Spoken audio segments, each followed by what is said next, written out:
wabarakatuh. Kita bersyukur pada Allah pada petang ini, sekali lagi dengan izin Allah kita dapat bertemu di sini untuk kita meneruskan menguraikan hadis mengenai sifat amanah.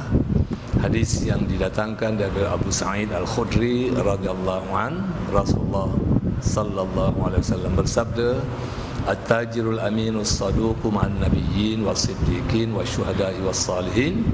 Seorang peniaga yang jujur lagi yang benar akan bersama-sama para nabi dan orang-orang yang siddiqin, para syuhada dan orang-orang yang saleh. Jadi hadis ini telah kita uraikan dengan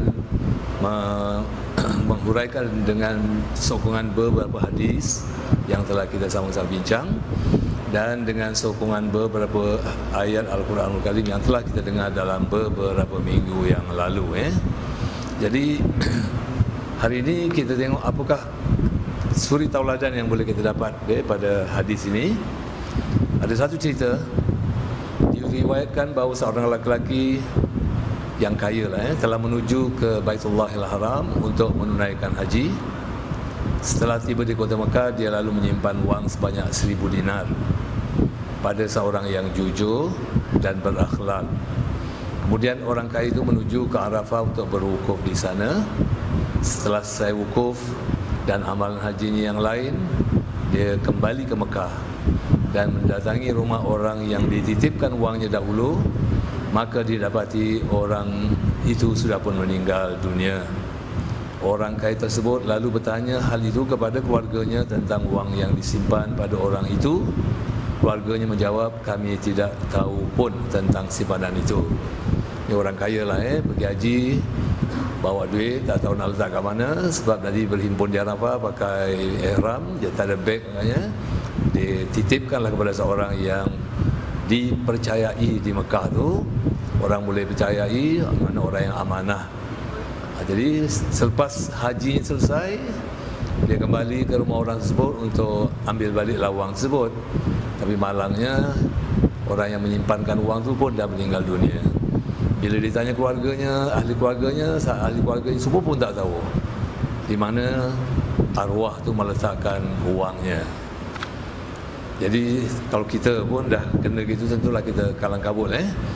Jadi akhirnya orang kaya itu bertanya kepada seorang ulama di Mekah dengan memberitahu keadaannya dan wangnya yang disimpan kepada orang yang jujur itu. Ulama itu menjawab, nanti pada tengah malam pergilah kamu ke perigi Zamzam dan lihat ke dalamnya. Kemudian panggillah nama si fulan itu. Jika dia termasuk dalam penghuni syurga, maka dia akan menjawab panggilanmu. Ulama ni suruh dia pergi ke Telaga Zamzam, panggil nama orang tersebut. Katanya kalau orang tu memang ahli syurga, dia akan jawab panggilanmu. Kita tengok bagaimana pula keadaannya. Maka orang kaya itu pun pergilah menuju ke perigi Zamzam pada waktu malam. Lalu memanggil nama orang itu sekali dan dua kali dan seterusnya, namun tidak ada yang menjawab panggilan itu. Keesokan harinya orang kaya itu menemui lagi ulama yang berada di Mekah itu serta menceritakan apa yang telah berlaku pada malam tadi. Mendengar khabar itu, ulama itu terus mengucapkan kalimat istirja', yakni inna lillahi wa inna ilaihi raji'un. Aku khawatir, katanya, bahawa temanmu itu jangan-jangan dia tidak termasuk penghuni syurga. Pasal kalau dia penghuni syurga, dia mesti jawab panggilan orang kaya ni semasa dipanggil di Telaga Zamzam. Tapi kalau dah tak nyaut panggilan tersebut, bermakna dia bukan penghuni syurga. Jadi sebab tu ulama ni mengatakan, saya bimbang kalau dia bukan penghuni syurga. Tapi ulama tu kata, sekarang cuba kamu pergi ke Yaman. Main-main ke Mekah dengan Yaman tu bukan dekat, jauh. Kalau naik kapal terbang pun lebih kurang sejam setengah atau 2 jam. Tapi dia pergi ke Yaman, dia kata, kamu pergi ke Yaman, di sana ada lagi satu telaga. Namanya telaga tu ialah Telaga Barhud. Yang pernah dikatakan orang bahawa perigi itu adalah mulut neraka Jahannam. Na'udzubillah. Lalu datanglah dia pada malam hari serta panggillah nama si fulan itu. Jika dia termasuk penghuni neraka, maka dia akan menjawab panggilanmu itu dan tanyakanlah kepadanya di mana wangmu itu. Ulama tu kata kau panggil nama dia. Kalau dia betul memang bakal penghuni neraka, dia akan jawab panggilan kamu dan tanya di mana wangmu. Maka orang kaya ni pun pergilah menuju ke Yaman, lalu bertanya kepada orang tentang tempat beradanya perigi Barhud itu. Akhirnya dia ditunjukkan orang tempatnya. Pada malamnya dia datang ke perigi Barhud itu, lalu memanggil nama orang yang pernah menerima barang simpanan itu. Maka dengan serta-merta orang itu menjawab, dan orang tu kaya itu bertanya, di manakah engkau simpan wang emas dinar aku itu? Orang itu menjawab, aku telah menyimpannya di satu tempat di rumahku dan aku tidak percaya kepada sesiapa pun, sekalipun anakku sendiri. Sekarang kau pergilah ke sana, ke tempat itu dan ini, dan galilah di situ, dan saya engkau akan dapat menemui wang dinarmu. Orang ni memang jujur, memang amanah. Sebab tu orang kaya ni berani mengamanahkan wang yang sebegitu banyak kepada orang ni. Tapi nasib dia kurang baik. Ketika meninggal dunia, dia bukan termasuk dalam golongan ahli syurga, tapi ahli neraka. Tapi dia sempat bercakap dan berdialog dengan orang kaya tadi. Jadi orang kaya ni hairan, macam mana kamu yang begini baik, yang terkenal di Mekah begitu baik, orang yang jujur, kamu menjadi penghuni neraka. Tengok orang kaya itu tanya, apakah yang menyebabkan engkau berada di sini sedangkan engkau orang baik dan kami semua bersangka baik terhadap kamu? Maka orang itu menjawab, aku mempunyai seorang saudara perempuan yang miskin dan aku tidak memperdulikannya dan bertanyakan hal keadaannya setidak merasa kasihan kepadanya. Maka kerana itulah Allah menyiksaku di sini dan menempatkanku di dalam neraka jahanam. Jadi tengok macam mana baik kita sekalipun kalau dengan masyarakat, dengan orang ramai, kita tidak berlaku ihsan, ataupun kita menganiaya ataupun menipu mereka dan sebagainya. Walau macam mana kita baik sekalipun, walau macam mana kita ahli ibadat sekalipun, belum cukup untuk menjamin kita masuk syurga, kerana kita tidak berlaku ihsan kepada orang lain. Ini lebih-lebih lagi diri adik perempuan dia sendiri, yang miskin, yang susah, sekali-sekali pun tak pernah tengok. Bukan kata nak beri duit, tengok pun tidak, tanya khabar pun tidak. Jadi ini mengingatkan kepada kita bahawa kita dalam kalangan keluarga adik-beradik, kalau ada adik-beradik kita yang susah, sedangkan kita memang orang kata diberikan sedikit kelebihan oleh Allah SWT, jenguk-jenguklah keluarga kita tu, sama ada dia keluarga yang terdekat seperti adik-beradik kita sendiri, ataupun keluarga yang agak jauh sikit, iaitu pakcik-pakcik, adik-beradik bapa kita, adik-beradik mak kita, ataupun sepupu-sepupu kita, ataupun dua pupu kita dan sebagainya.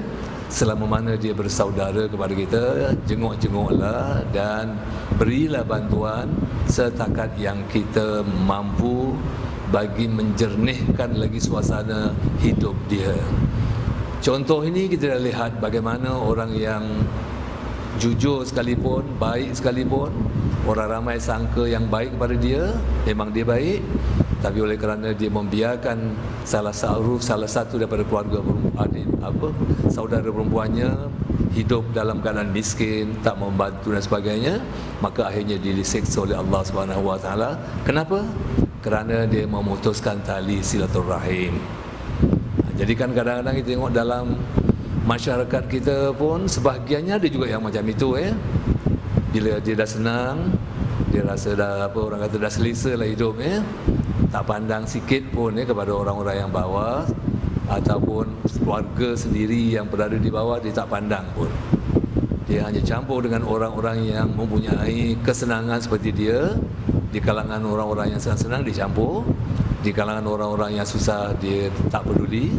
Lebih-lebih lagi kalau di kalangan orang yang susah tu adik dia ke atau pakcik dia tak peduli.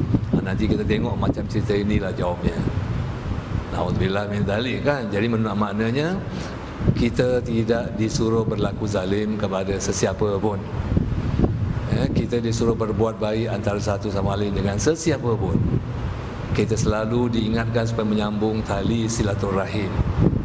Kalau kita hanya membuat hubungan dengan Allah Subhanahu wa taala saja, dengan sembahyang, dengan kita berpuasa, baca Quran dan amalan-amalan sunnah yang lain, tapi dengan masyarakat, dengan keluarga, dengan adik-beradik, dengan kawan-kawan, ya, kita tak pernah pun mengambil tahu tentang kesusahan mereka, tak pernah pun nak hulurkan, itu maknanya kita belum sempurna lagi kita punya iman kepada Allah Subhanahu wa taala. Sebab itu kalau kita ada kena keluarkan zakat, ya, kita ketepikanlah sikit, ya, di samping kita dah memberikan zakat tu kepada asnaf-asnaf yang lain. Barangkali kita tak mahu nak bayar sendiri, kita bagi pada muiz ke, ketepikanlah sikit sebelum bagi pada muiz. Tengok mana ada saudara-saudara kita, terutama yang dekat-dekat dengan kita ni, adik-beradik ke, anak saudara ke, atau sepupu atau pakcik yang kita rasa memang susah, ya, ataupun di kalangan ipar-ipar kita ada anak banyak sedangkan pendapatan tak seberapa. Utamakanlah orang ini untuk mendapat zakat daripada kita dulu, sebab memang itulah yang digalakkan oleh agama Islam. Bila kita keluarkan zakat kepada keluarga kita, ada dua kebaikan kita dapat.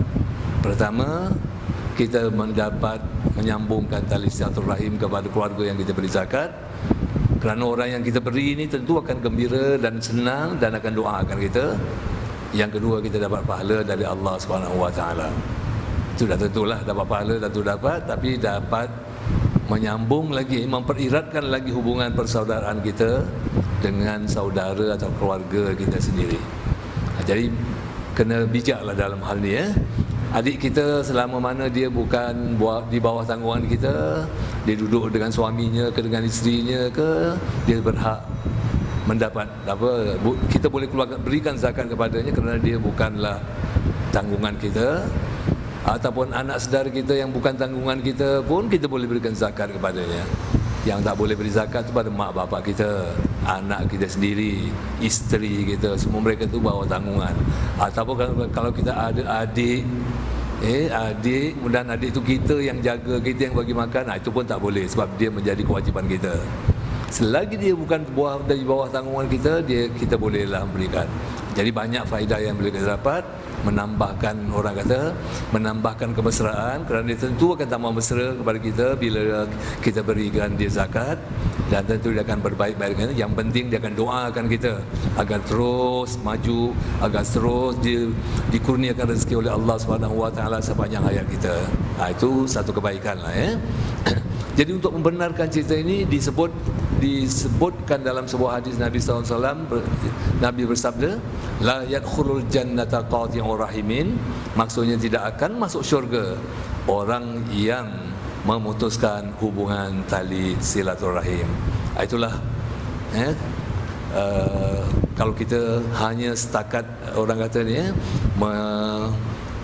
menitik beratkan soal urusan-urusan atau hak Allah Subhanahu wa taala, hak manusia kita biarkan, ini akan menyusahkan kita di belakang hari. Dan dengan itu, maka selesailah huraian hadis tentang amanah, di mana hadis ini adalah satu modal yang besar bagi kita untuk hidup di dunia ini, sama ada kita sebagai orang biasa, pekerja biasa, manager, director, ataupun menjadi seorang peniaga, pengusaha, ataupun sebagai seorang kaya dan hartawan. Jadi amanah ni modal kita.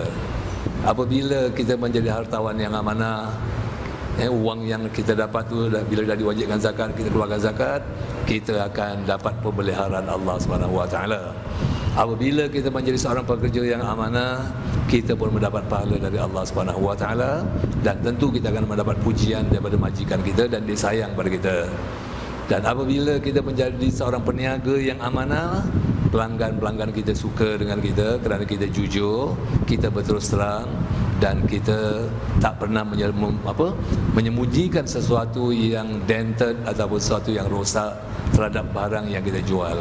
Jadi hubungan kita dengan pelanggan terus bertambah baik disebabkan kita amanah.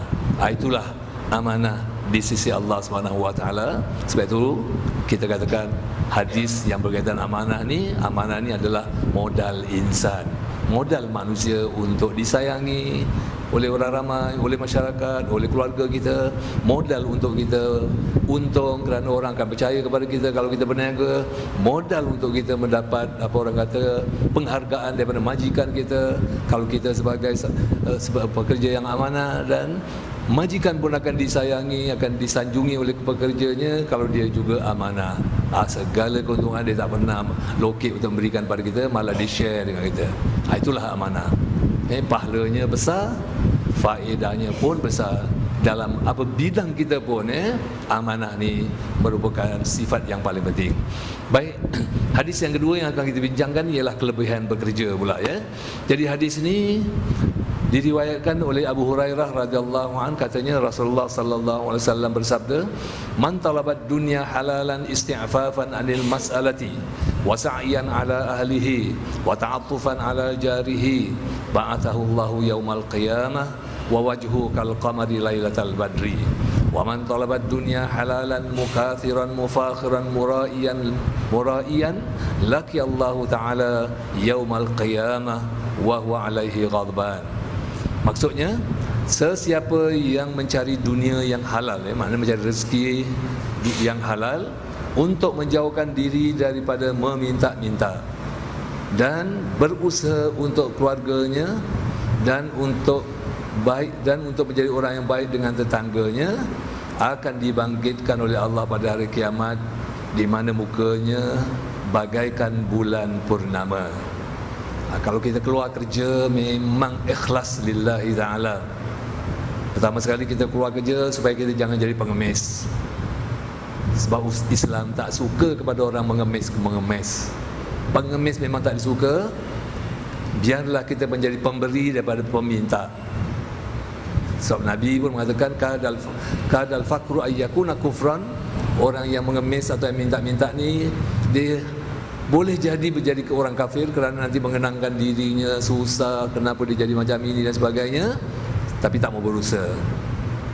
Sebab itu dalam hadis ini nak menjelaskan bahawa orang yang mulia ialah orang yang bekerja untuk perbelanjaan diri dan keluarganya dan tak mengharapkan bantuan orang lain. Dan dia bekerja pun untuk keluarganya, dan kalau dia bekerja pun untuk rasa belas kepada jiran tetangganya. Hari kiamat kelak besok dibangkitkan oleh Allah, mukanya seperti bulan purnama. Tapi waman talabat dunya halalan mukathiran mufakhiran mura'iyan, sesiapa pula yang mencari dunia atau mencari pekerjaan yang halal untuk memperbanyak-banyakkan, untuk menjadi orang kaya, berbangga dan sombong dengan apa yang diperolehi, dia akan bertemu dengan Allah pada hari kiamat sedangkan Allah murka kepadanya. Maknanya bila dia dibangkitkan oleh Allah, Allah tidak redha kepadanya. Jadi kita pilihlah mana kita hendak.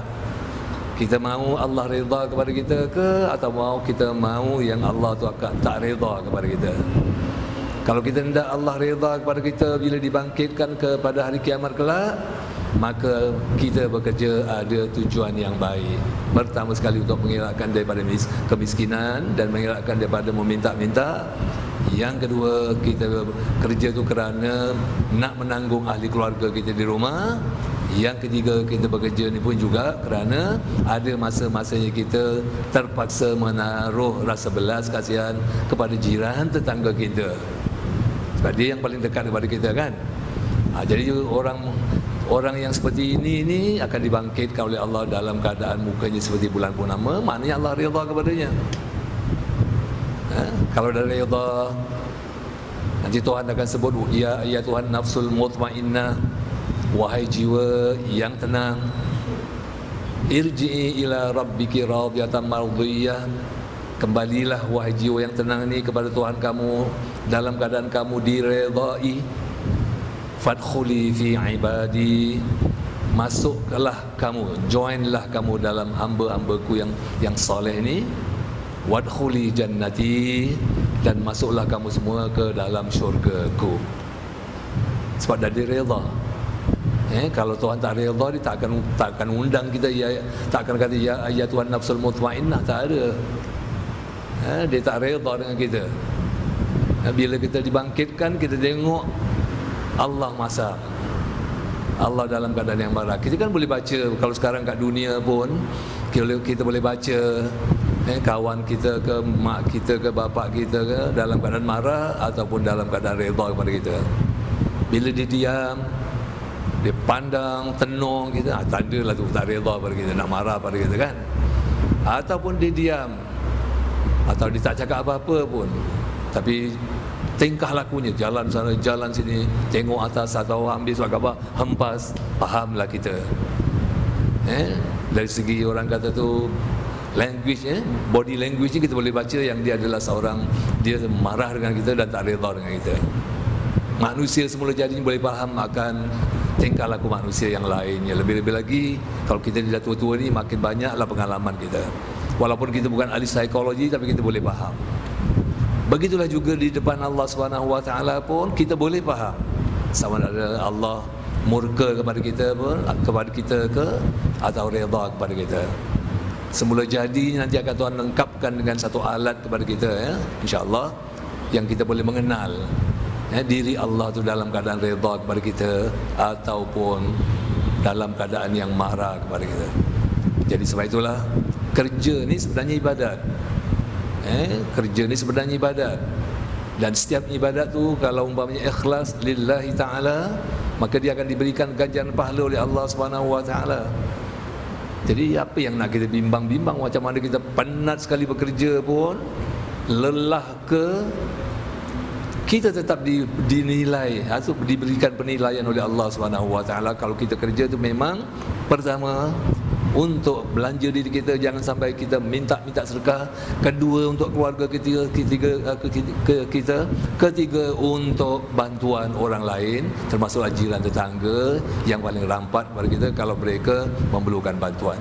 Kalau tiga inilah matlamat kita dalam kita bekerja, insya-Allah kita punya orang kata kita dalam keadaan yang di dunia ni kita akan dapat merasakan ketenangan, kebahagiaan, sebab bila kita balik rumah, isteri kita terutamanya dan anak-anak kita akan senang dengan kita kerana mereka dapat makan, dapat pakai, anak-anak kita dapat pergi sekolah, buku-buku exercise, buku-buku rangkaian, apabila teacher suruh beli, kita tak pernah hampakan mereka. Tentu disayang kepada mereka, kepada kita kan. Kat dunia je kita dah untung kerana dapat disayangi. Belum sampai akhirat lambat lagi kan. Dunia ni yang kita sedang hidup di dunia ni, ini keperluan kita. Sebab orang sayang kepada kita satu keperluan. Orang kasih kepada kita, yang penting orang boleh menerima kita. Lebih-lebih lagi orang yang boleh menerima kita tu katalah pasangan kita di rumah dan anak-anak di rumah. Berapa untungnya kita bila mendapat pasangan yang boleh menerima kita dan keluarga yang juga boleh redha kepada kita. Sebabnya kita yang buat. Sebab kita cari untuk mereka, bukan kita cari untuk kita sendiri. Kan ada orang bekerja kadang-kadang cari untuk sendiri berbanyak. Tak bagi kepada orang rumah, nak bagi sikit-sikit je. Bagi 500, anak ada 3, anak 3 habis masuk dia dah 4. Yang dia gaji 1,500, 1,000 dia punya seorang. Mana ada keadilan? Cuba bayangkan, ada keadilan ke? Gaji 1,500 kata bawa balik, dia kasih sini 500 untuk 5, 3, 4, 5 orang makan. Dia $1,000 seorang. Adil ke tu? Nampak kan tak adilnya kan? Jadi kalau macam ini kita mengatur hidup kita, kalau cara macam ini kita mengatur hidup kita, kita tak akan mendapat restu lah, keredaan daripada isteri dan anak-anak tu sikit sangat. Mereka pun buat kerja pun terpaksa, bukan ikhlas, kerana jadi isteri, jadi anak ikut aja lah. Tapi hati tu geram aja. Jadi bila hati geram kerana perbuatan kita, maknanya kita kotor. Ingat tu. Kalau kita dah tak bagi nafkah yang cukup tu, maknanya kita kotor. Bila kita kotor, Tuhan tak akan pernah bantu orang yang kotor. Tuhan hanya beri bantuan kepada orang yang bersih saja. Dan bila kita kotor, sembahyang kita pun jangan mimpilah akan dikabulkan oleh Allah, akan diterima oleh Allah SWT. Bila kita dalam kotor, doa kita pun tak akan diterima, kerana Allah, Nabi mengatakan innallaha tayyibun la yaqbalu illa tayyiba. Allah tu bersih, dia tak terima melainkan yang bersih saja. Jadi kita berusaha je menjadi orang yang ikhlas berusaha untuk menunaikan tanggungjawab kita, Tuhan akan menilai hidup kita. Ganjarannya tetap ada. Yang penting kat dunia kita senang, kita gembira, kita disayangi. Dengan masyarakat pun kita disayangi. Macam anda semua sekarang kat sini, tiap-tiap hari lah kat sini kan, kerana boleh berinteraksi dengan baik antara satu sama lain. Masing-masing boleh terima. Cuba kalau yang satu cakap kasar je, semua lari belakang, jadi kat depan seorang aja. Katalah kalau dia kasar kan, dia je nak menang kan, semua akan larikan diri. Tapi oleh kerana masing-masing tu jaga budi bahasa, tahu keperluan masing-masing, menghormati, jadi tiap-tiap seorang dapat bergaul mesra antara satu sama lain dalam keadaan yang suasana yang mesra dan riang gembira. Itulah kelebihan orang yang menjalankan kewajipan di dunia ni. Yang kedua nanti minggu depan lah. Nanti ini belum masuk dia. Jadi mantalabat dunia halalan, kalau siapa yang mencari harta tu semata-mata kerana nak bangga-bangga, nanti kita tengok minggu depan huraiannya, insya-Allah. Dan dengan itu akan menambahkan lagi kasih sayang ataupun keimanan kita kepada Allah Subhanahu wa taala. Amin amin. Rabbana taqabbal minna innaka antas samiul alim wa tub alaina innaka antat tawwabur rahim wa khtim bis solihati a'malana wa ajalana ya Allah ya Rahman ya Karim. Wa sallallahu ala sayyidina Muhammad wa ala alihi wa sahbihi wasallam walhamdulillahi rabbil alamin. Taqabbalallahu minkum.